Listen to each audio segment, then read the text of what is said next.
part of the rainbow world. In a way, I think of the rainbow family, and that's slightly different group, but rainbow family groups, you know, often go out to no man's land, if you will, camp, and avoid the man as much as possible. I guess they still gather. The pandemic might have messed people up a little. No, they're still active. Okay.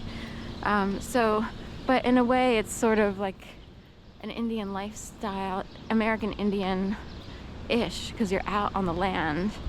But the rainbow family is a little more ruckus oriented. So I don't know.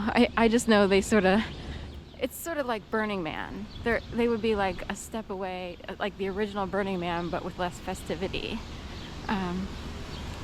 Steam hanging out here at PHLTV Salon. And anyway, the American Indians, of course, were marginalized, and the idea is America was colonialized however many years ago, and would suffer this, that, and the other. You know, some people won't celebrate Thanksgiving because was it a massacre, or was it, you know, people have different imagery, like the shaking hands of, anyway, I don't know much about history. I do know that, you know, a lot of people won't celebrate Thanksgiving because of the savagery and the takeover of America's land, per se. Of course, you have the pipeline and all that controversy back in 2017-18.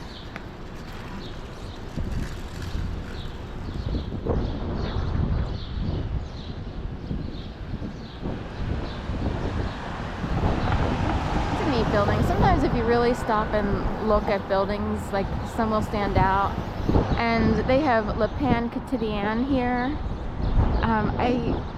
It looks like office spaces above, but if you really look at the building, it is kind of a pretty building. 801 Walnut. It might be owned by Pearl Properties. Actually rent from Pearl Properties. They do commercial and residential. But yeah. They have netting on these, like, sort of balcony things on the corner of each floor. Le Pan Quotidien, the daily bread. That's what it stands for. In French, it's the daily bread.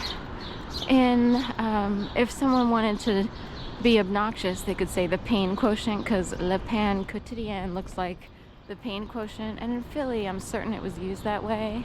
How much pain can be inflicted. I just, you know, I have no clue why people get off on inflicting pain. I am in some other land of healer, peaceful, yogi, warrior, or something. Right. I just realized, yes, thank you. Universe in the sky, celestial beings, ancient space aliens appearing as American Indians are similar. We have warrior, could sound like worrier. And what if you're one of these kids who was highly anxious, for good reason? People caused a lot of upheaval, like a divorce, you know, and a lot of kids, you know, were shuffled around. Divorce, desegregation, drugs were part of the 70s and 80s in our community, and that's all my formative years. And that's a lot of upheaval. I wouldn't have called myself a worrier. I was more like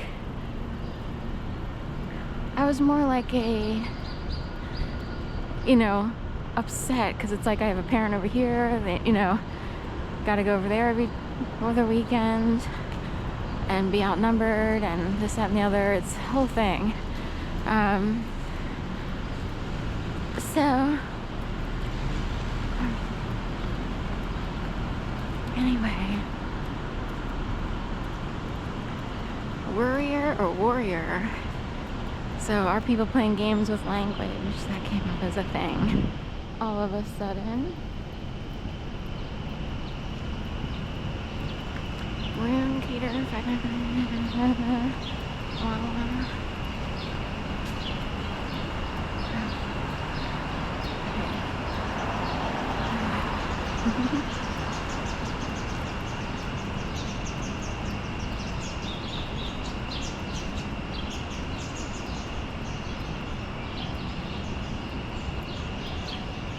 I was thinking about different types of people and their life paths.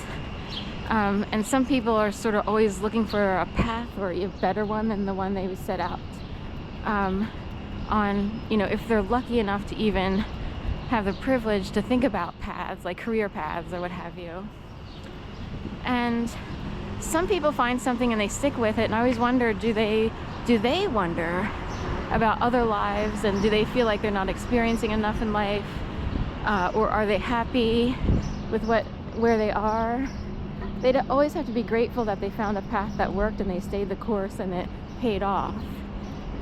But they stay the course and they barely, it's sort of like some people might keep blinders on because they don't want to know about 50 other things going on that, you know, interest them or seem more, they might be more passionate about. In my case, there were all kinds of messaging systems out there, follow your passion, do this, that, and the other. And I'm like, I have no idea what I'm passionate about. There was too much trauma growing up, divorce, desegregation, and so forth and so on. It's like, I have no clue what I'm passionate about. I just want everything to be stable. Like, it's, your brain doesn't even operate that way. So anyway,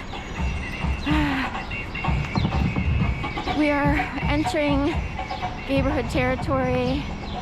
There's only 3% left. Oh, I have another battery. Right. I saw a car being towed, so they're starting the tow process. Hi, Mr. Squirrel. Yes. Oh, some ruffles over here. Hey, little squirrel back there.